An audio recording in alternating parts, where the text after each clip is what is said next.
তো বন্ধুরা তোমরা কিন্তু প্রথম পার্টেই দেখেছো মায়ের মন্দির, পূজা মণ্ডপ, চারিদিকের পরিবেশ, মেলা। তো এখন দেখো যে এখানে কিন্তু কৃষি মেলা হচ্ছিল বলেছিলাম।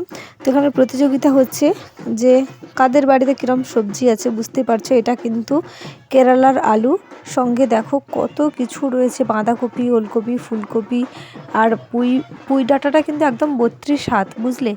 আর হচ্ছে তার সঙ্গে রয়েছে 25 কেজি ওজনের ওল, বড় বড় রয়েছে, অনেক বড় বড় লম্বা লম্বা বেগুন, পেঁয়াজ, আলু।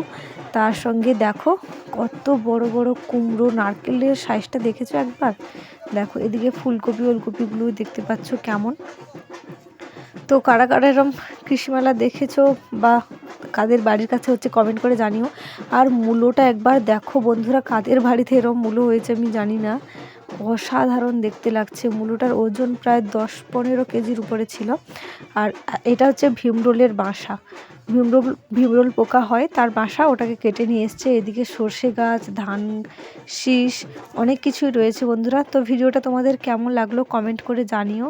জাস্ট ভীমরোলের বাসাটা দেখো। আর আজকের এই পর্যন্ত, টাটা, দেখাবে নেক্সট ভিডিওতে।